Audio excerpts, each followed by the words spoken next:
Welcome one and all to Umami Manga. I'm Petter, and this is James. Hey! And today we're talking about volume 11 of Kaiju number 8. Kafka rescued Shinomya from Kaiju number 13 at the start of this volume. Then he transformed into his Kaiju form and started battling that Kaiju. Kikoru defeated Kaiju number 15. Narumi defeated Kaiju number 11. And at the end of the volume, Soshiro is, well, seemingly in the process of kicking Kaiju number 12's ass. So that's this volume in a nutshell. I think another nutshell you could say is that, well, or is just this phrase, "Senpai, please notice me." Like, Oh, yes. almost like every one of these was, I mean, to an extent was just please notice me. But "Senpai, please notice me" is more of the weeby phase. Absolutely. Yeah. So. Yeah. And honestly, it kind of feels like that's gonna be the case even with Hoshina in a way.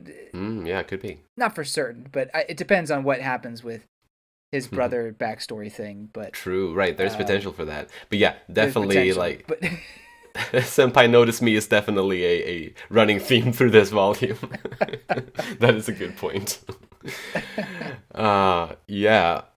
Real quick before we dive into the character discussions here, right before we started the recording, I shared an image with James that is in the physical book of Soshiro fighting a kaiju in Nihonbashi in Tokyo in Japan.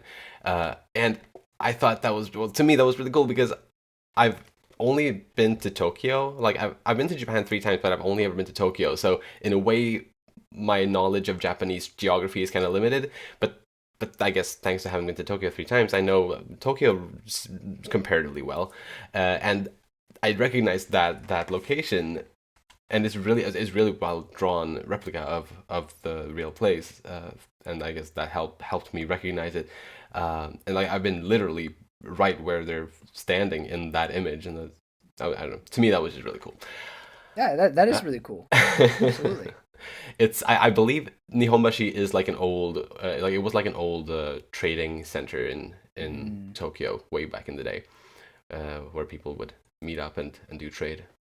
I wonder if it's always been called Nihonbashi because it's literally just Japan Bridge. Precisely, And yeah. like back in the day, would they have just called it Japan Bridge? I don't know, maybe. My Japanese friend took me there the time when Uh-huh. I did go there, and I think she told me something along those lines that's why it's called. It's just been called that, and Yeah. they still call it that. So yeah, it's nice. I can't remember if I've actually been on the bridge or not. Mm. But I'm pretty sure there's like the highway above it or whatever. You drive over it or whatever. Yeah, which is honestly a massive shame. Like it sort of like in a way, well, for the image in the manga here, it made for a pretty cool aesthetic, I guess. But Yeah. being there in real life, it's kind of a shame that there's a big highway going over it. So sort of destroys the scenic view or whatever you want to say, and Fair. like the history and like because it has a lot of history. It's like in central Tokyo and like having the history that it has. Yeah. But oh well. But yeah, should we dig into the characters? Yeah, let's do it. Let's start with Kafka Hibino. So he started off this volume by saving Shinonome, and he started taking on number 13 by himself without much trouble there. Absolutely wrecks it. Yeah. Kikoru had asked him ahead of time to not come to her aid, and he totally respected that. And I think Yeah. that shows to his development because he obviously has been struggling with leaving his friends be in those types of instances. So it shows his development, but I think it's also just in general a nice thing to see him believe in her so much because to be fair, the situation that Kikoru was in is extremely serious. Like taking on an identified kaiju threat completely solo is a suicide mission even for some captains, I think. But Kikoru managed to do that, and Kafka had confidence in her. Uh, so yeah, there was a lot of faith, I think, that was required there. But he had it. He had it.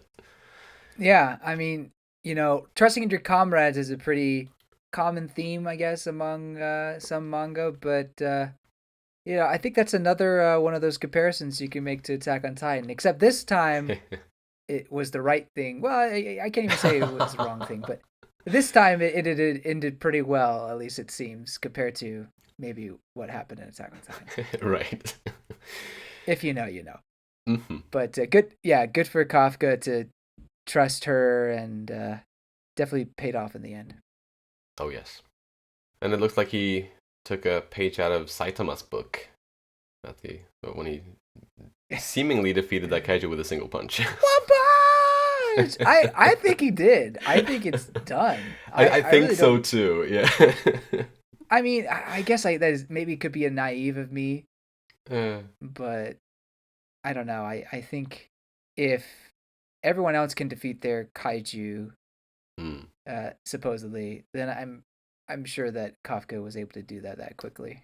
Yeah, I mean, it looks like it's severely destroyed, potentially even the core of it, and like also based on the reactions from like some of the other kaiju that are reacting to it, like it seems like it died there, I think.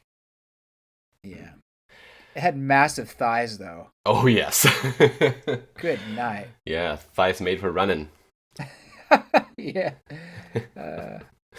There was a little bonus page that described that kaiju a little bit extra. Oh, really? And it's apparently based on some kind of yokai that runs along highways and like in long tunnels, like alongside the road. Is it a Turbo Baba? I don't know if it mentioned Tabo a name. Baba? I don't think it just described the name. It just described it's kind of what it was. So there's a kind of yokai creature in Dandadan that is the Turbo Grandma, or Turbo Baba, I believe, or Tabo, or is it Tabo Baba? Anyway, it's known for being incredibly fast, like catching up to a bullet train type fast. Gotcha. So, and it lives in tunnels. So, kind of sounds like that's it. But there's a lot of yokai. I mean, it could be a similar inspiration or something like that at least. Yeah. That's fun. But yeah, he seems to be done. I agree. Anyway, Kafka, do you have anything more on him? No, I do not. Me neither. Then let's move on to Kikoru Shinomiya. Let's do it. I love the fact that she has formed new strong bonds with the other new recruits at the Defense Force. And like thanks to that, she doesn't need to rely on just her parents for praise anymore. And I guess you could say she won the fight in this volume through the power of friendship, quite literally in a way. But it's also her pressing through her grief and achieving positive change despite her sadness. I think that's something pretty beautiful that she achieved in that fight. And I mean, she kind of was rubbing it in Kaiju number 15's face, but it's true that Kaiju 15 forced her to look at her weaknesses, and she made those weaknesses, or at least confronted them, and made it her strength, or found a way to make herself stronger because of it.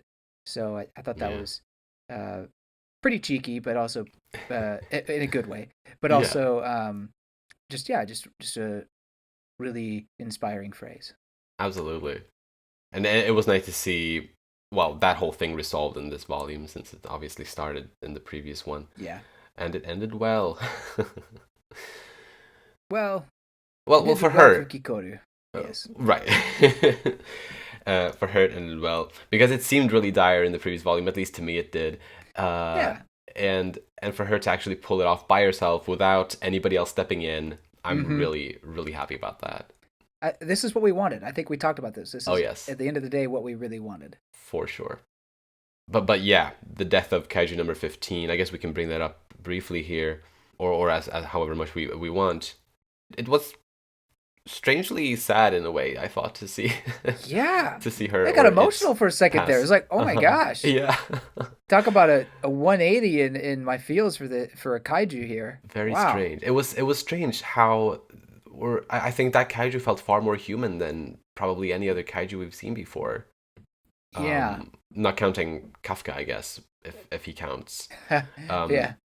But like for a kaiju to be seeking love from its parents, like that is some very human-like behavior, and not at all what we would have expected from a kaiju, I think, before this volume. No. You want to know why I think that is? I think it has to do with the memories Isawa's memories of Kikoru that were, I guess, used to build Kaiju 15 in order to combat Kikoru. Mm-hmm. I feel those memories latched on to Kaiju 15 and kind of formed an identity more so than the other Kaiju did. And maybe has something to do with just Isao's love for Kikoru, and so maybe that just somehow imprinted on her. Yeah, right. That's the only way I could really explain it. Because otherwise she's an anomaly. I mean, I think either way she is. Oh yeah, absolutely. But the fact that we've had her, that she existed, means that there can be more kaiju sort of akin to that in the future. And I think that's very, very fascinating. If it's what I said, then they would have to be using human memories somehow. True. Right. But that doesn't necessarily mean that that's what it is. Shoot, I still think there's someone behind the scenes pulling the strings in some way, but I don't know. I feel like that plot point is just, or that idea is just less and less likely as we go. Right, because there's also been an announcement, maybe was it since our previous discussion, maybe, that the manga is in some way closing in on its ending? Yeah, and we're a few volumes behind, but not enough to justify a huge twist like that, where it's a new villain, I guess it could, but it'd be rough. Right.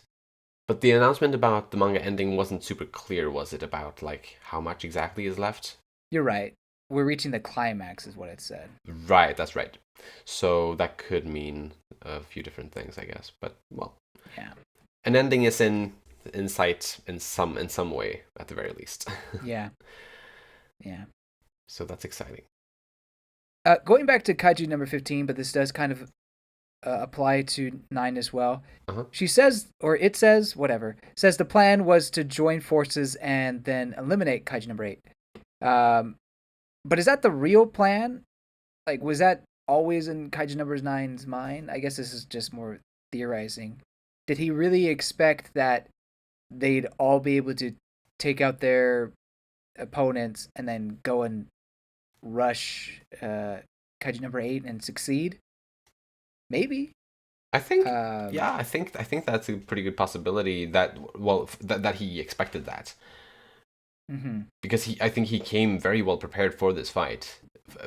For a moment, like at the shift, like definitely. But like by the end of the previous volume, things seemed very dire on all of these different fronts.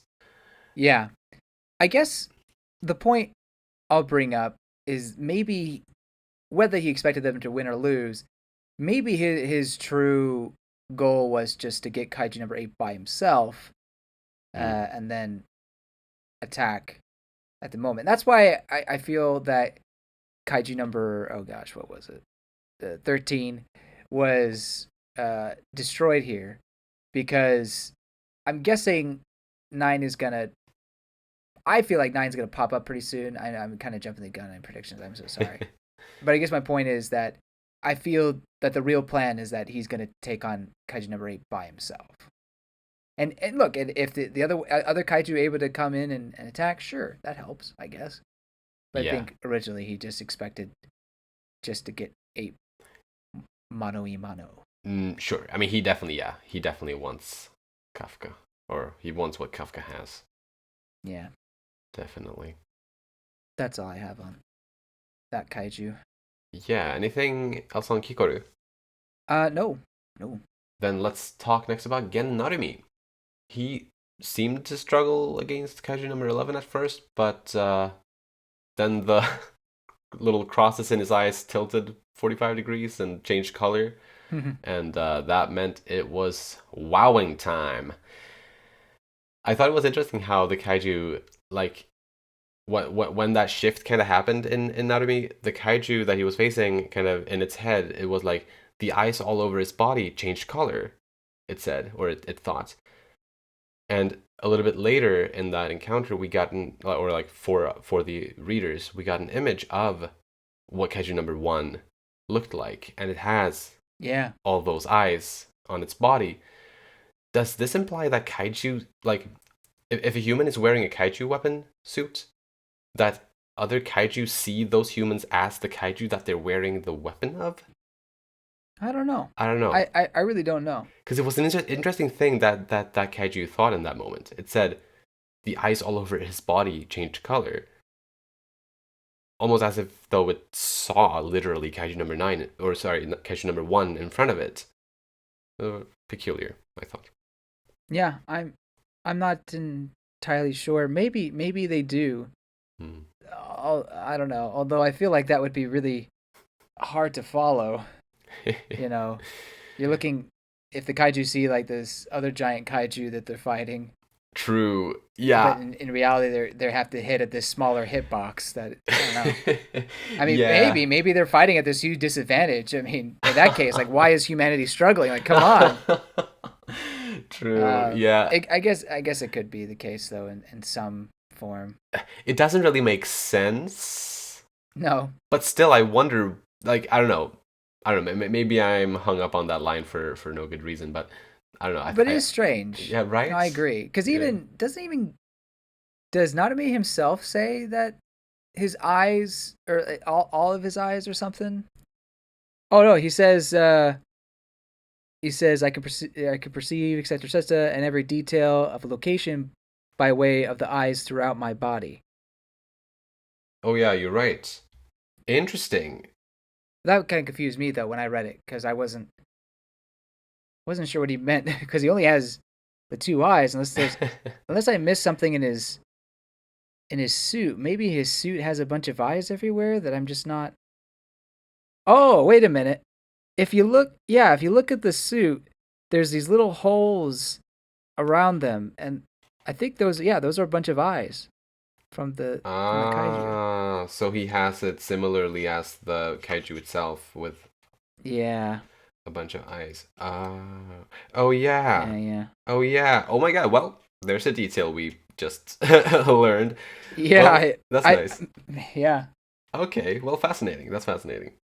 Although, to be fair, it doesn't exactly look like eyes. It looks more like screws to me. Yeah, that's fair. But, well, now I guess we can assume those are eye holes somehow. And so, therefore, the kaiju do not see, necessarily. I'm glad we could put an end to that speculation. Great. But yes, as we were talking about Senpai Notice Me at the beginning of the discussion, here is definitely one of those examples. In fact, this guy is kind of in the middle of that. Both having someone who wants him to notice him, as well as being a person who wants someone to notice him. Yeah, exactly. Yeah. If you take out Shinonome, which we'll talk about later, the volume could be Isao, please notice me. Yeah.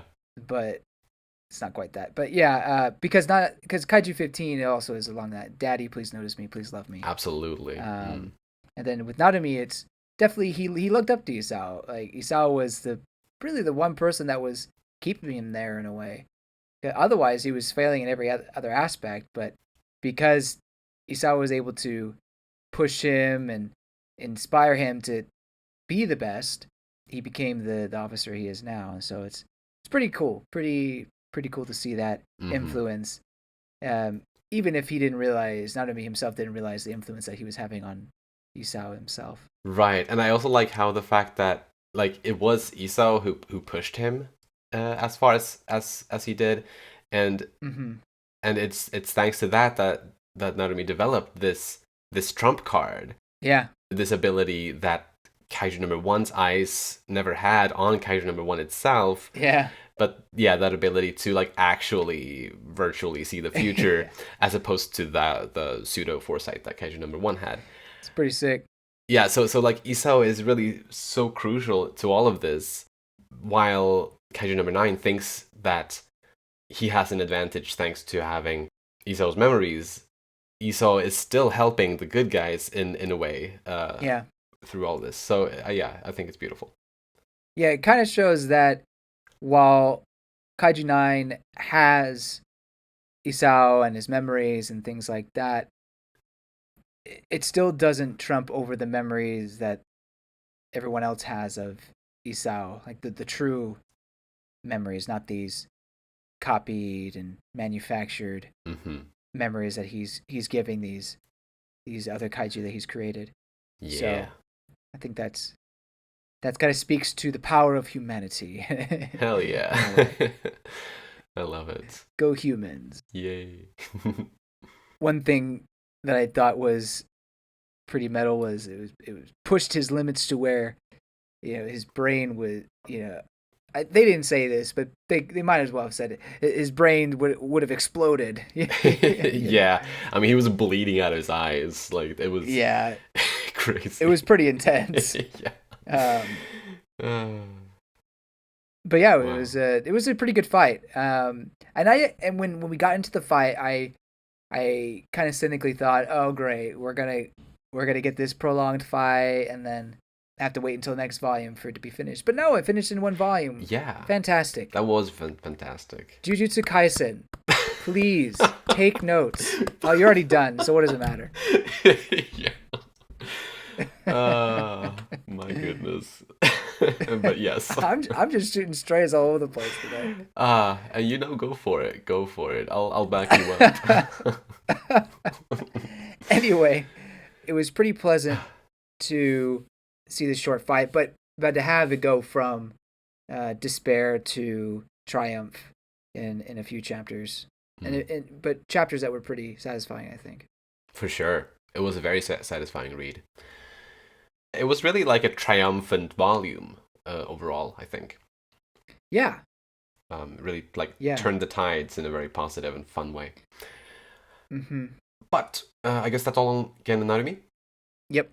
Then let's talk next about Soshiro Hoshina. So yeah, as we mentioned briefly at the start, he apparently has an older brother, Soichiro Hoshina, who's basically the golden boy of the Hoshina family, it seems. Mm-hmm. But I wonder what happened to him. I feel like, well, if he is like a far greater swordsman than Soshiro, supposedly, then I feel like if he is alive still, we should have seen or heard of him or something like that through the Defense Force, I feel like. But we haven't. That's a fair assumption. Maybe he's dead. I don't know. And I think that's probably what I would lean towards too. But you never know. He could be just back home at the dojo, just taking over things. Fair. Maybe being the head of family, he has to be there, and so Narumi being the second brother, went on to make his claim to fame elsewhere or something along those lines. I'm not sure. That's fair. Yeah, I mean, we ought to learn more about this, regardless. We are going to. Yeah. Eventually, there's no doubt about it. I think it'd probably, well, cliche. I think it would be more interesting if his brother was dead. Give us that sob story. I'm ready. Yeah. But I like where it's going now. How we see a new sword style for Hoshina. Absolutely. Yeah, it's another excellent way to bypass the enemy's advantage. Single sword style. See if it pays off. I think it will. It seemed, I think, at the final page here, it seemed like he was also turning the tides in his battle there. Just like the others did. Mm-hmm. But I think that, because in this encounter with the kaijus here, I think it's really the key in all of to all of their victories has been to do something that Kaiju number 9 could not have foreseen based on Isao's memories. And so far, all of them have been able to do that. Yeah. In one way or another. That's a very good point. But yeah, anything more on Soshiro? Nope. Then let's move on to Shinonome. I guess somebody has a big fan crush on Narumi or something. I mean, fan crush. She's straight crushing. I mean, she she's I want to be stronger, I want to be prettier. Like, man, Yeah. It's just like the reason why I call it a fan crush is because she had this big obsession with him supposedly far before they even spoke at all. And like with that, I don't know. Personally, I guess I have a hard time understanding how one could develop feelings that strong for someone that you don't actually know personally. But who knows? like, it happens, I I suppose. feel like isn't that what grade school is all about? Like Well, yeah, sure. you could have a crush on somebody. Oh, that girl looks cute, or that boy is hot, or something like that. And Yeah. it's not, that they're just a few seats away, but never actually talk to the person. How many Mm. anime have we had about that? I True. I think mean, there's of there's a few course, of that. like, in like school setting. Yeah, But yeah, yeah. she's older than school age, isn't she? Definitely, that's true. I would think. I would think so Yeah. too. So yeah, but yeah. Regardless, she's always admired Narumi and wants to be noticed by senpai. Mm-hmm. But I like how we learned a little bit more about her in this. Did Yeah. maybe I kind of thought it would come eventually, but I didn't expect it to be this. Yeah, this kind No. of little crush here. I don't know. It's nice. Right. I think it has potential to be nice.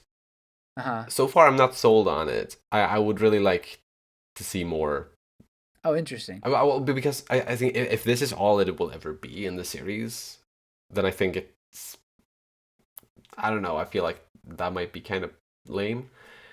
Oh, I mean, I definitely don't think it's lame.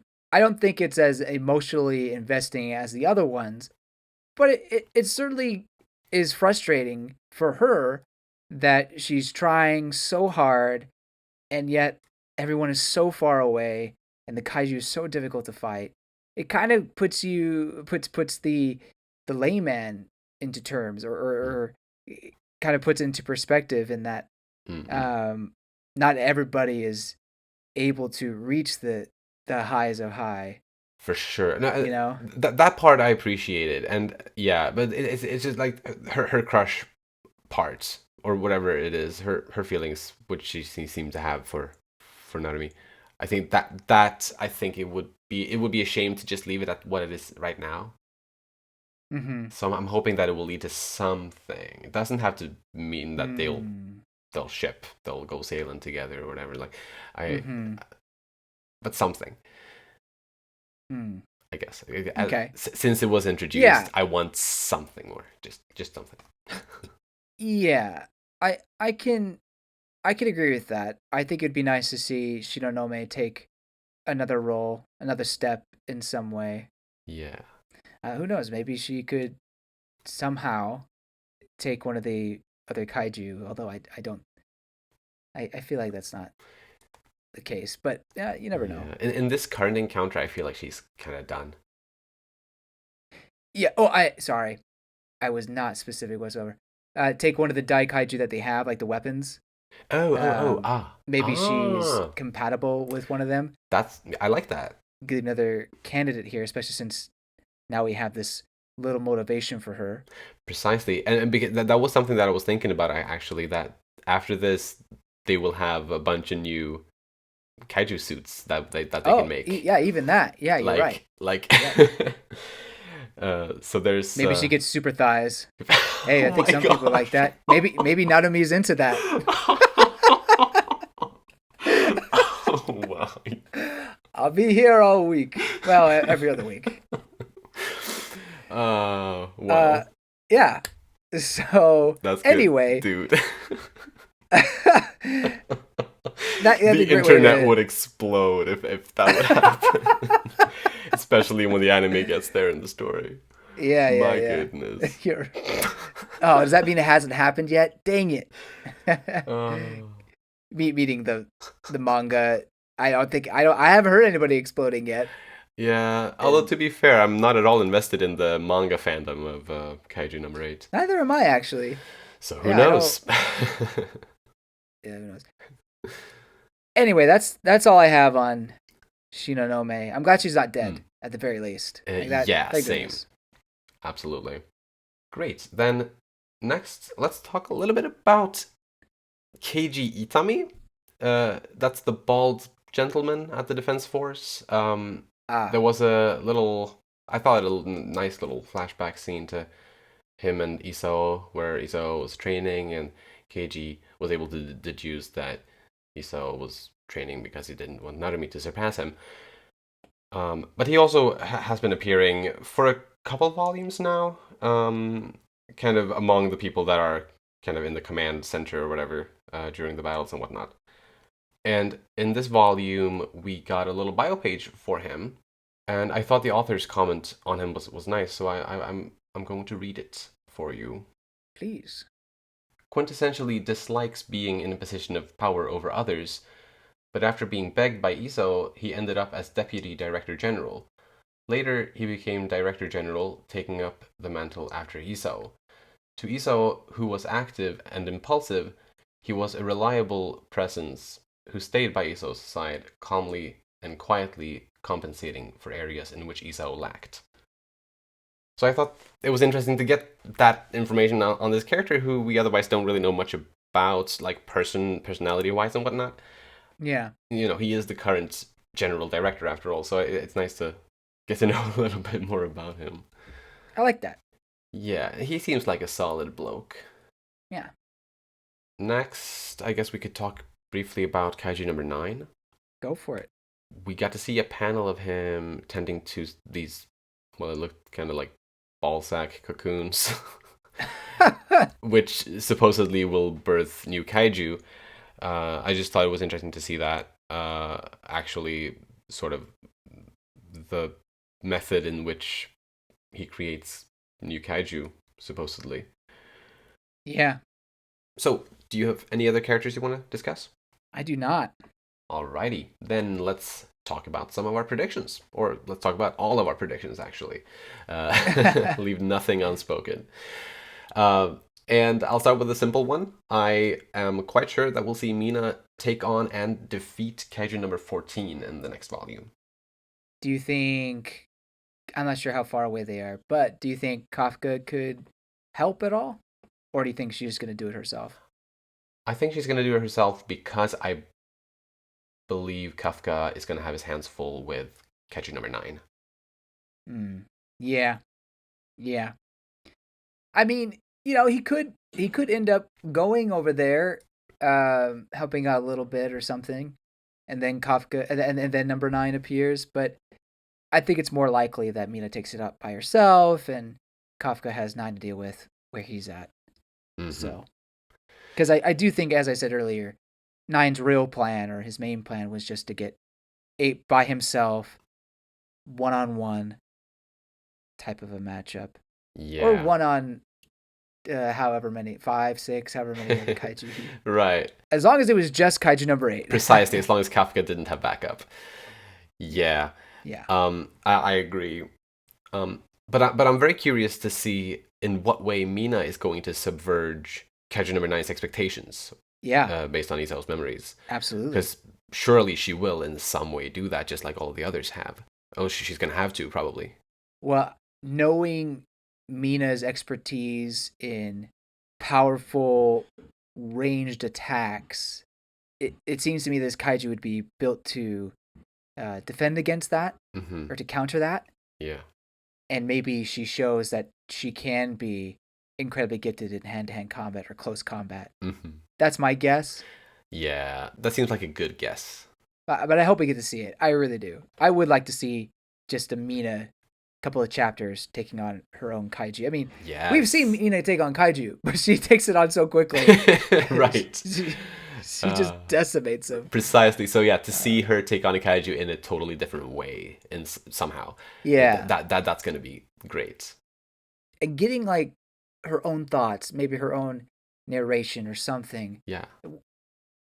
We don't get a whole lot of that from her, so it'd be nice to get more. Yes. Just more Mina in general, please. Yes, more Mina in general. Yes.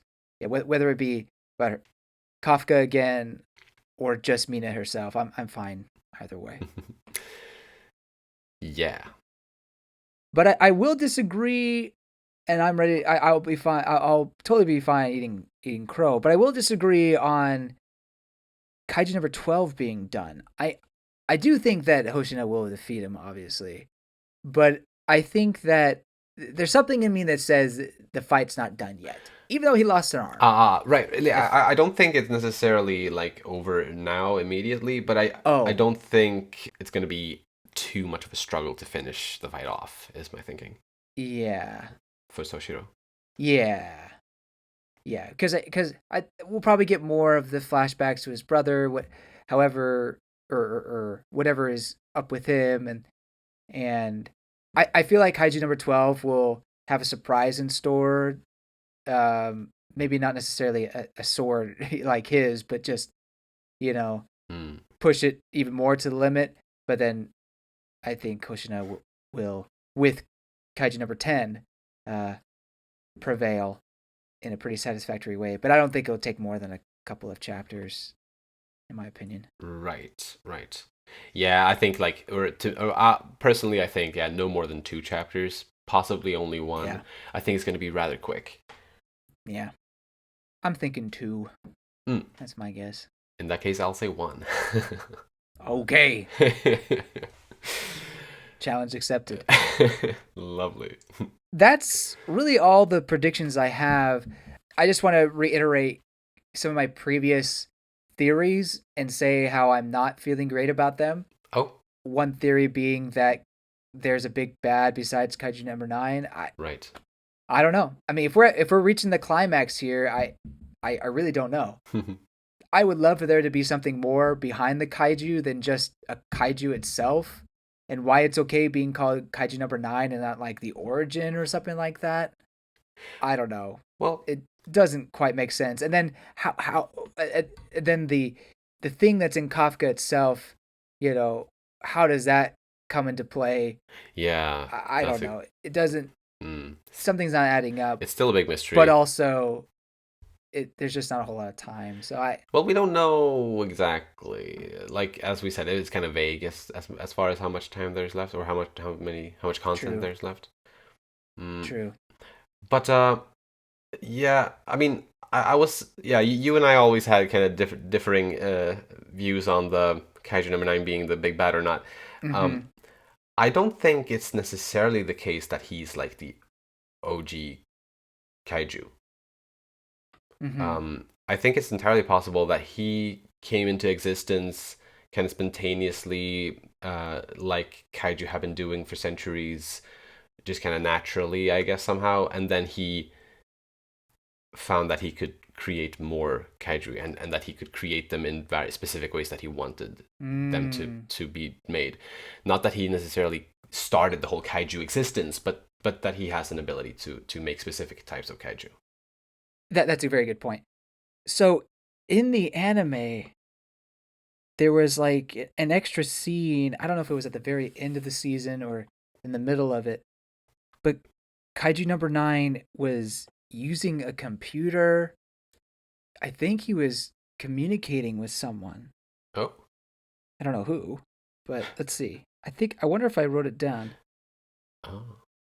No, I don't know why I didn't write it down. I did write down my stupidity in not realizing that that one scene with the phone and he was listening to the radio. Yeah, I mean the news. Right, but I did write that one. I was like, I felt silly about that. We both thought there was a different one. Obviously, yeah, that phone thing obviously wasn't what we thought it was. But if there is a thing in the, because I haven't seen the whole anime yet, I really need to. But if that is a thing in the anime, then that is kind of what we assumed the telephone thing was. Yeah, strange. Is Kaiju number 9 communicating with someone through human technology, which is a weird thing, yeah. But interesting. That's really all I have to say about this volume. Cool. I'm ready for more action in the next one, and we'll see what happens. I hope we'll see if Kaiju number 9 comes in. Yeah, I mean, I think he definitely will. And yeah, my only last little thing is on the kaiju suits. We had several defeated kaiju in this volume, or a couple at least, and supposedly more coming. So new suits. And I feel like that will make more suits than we have prominent characters to wear them. So maybe that is a sign that it won't be plot relevant, like the suits made out of these 5 new kaiju. But because even before this, there were 3 other unoccupied suits. So that makes like that it's gonna go up to 8 unoccupied suits once all these 5 are defeated, which I'm assuming they will be. That's a lot of suits, a lot of kaiju weapon suits. But I really like your idea of Shinomiya potentially getting one, and we've already talked about the other 2 guys from the recruits, like the guy with long hair and the guy like the tan guy. Those 2 getting kaiju weapon suits potentially, but guess we'll see. We shall. To be fair, those 2 have been out of the story forever now, I feel like. Really have. They were mentioned, though, by name by Kikoru when she was like talking about all her friends. But that was it. Fair. So I guess fair.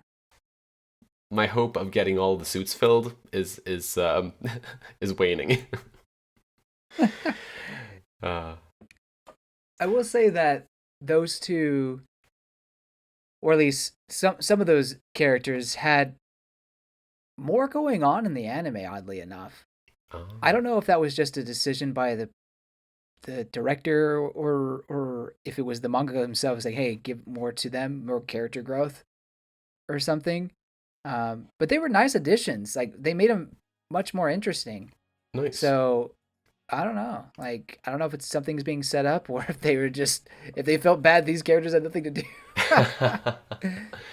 Right. I mean, yeah, it could be a good sign that potentially it's like something that maybe Matsumoto asks the anime production to give them a little bit more focus, because he kind of regretted not doing that early on himself in the manga. Yeah. Or something like that. Maybe. But maybe that's also wishful thinking. But yes. Lovely volume. Triumphant volume, as I said. It was a blast to read. Very positive and optimistic in many ways. And exciting. I love this battle shonen. It's so good at being an entertaining battle shonen. But I guess that's it for this week. Yep. Great. Then, if you enjoy our podcast, please share it with your friends. You'll find links to our social media in the description. And you can support us by rating our show on the podcast platforms and subscribing to our channel, Umami Manga, on YouTube. Thank you so much for listening, and we'll see you next time when we'll talk about Volume 12. Bye-bye. See you later.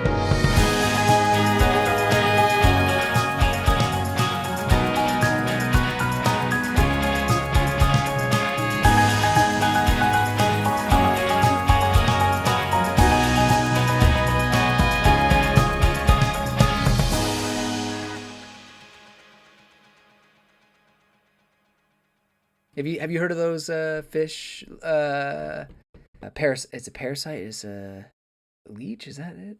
Anyway, so it's like this parasite that will eat the fish's tongue, and then hook into like the muscle tissue where the tongue used to be, and become the fish's tongue. What?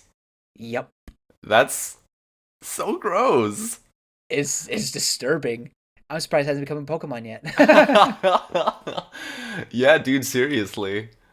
Wow, yeah, something like Shelder on a Slowpoke's tail.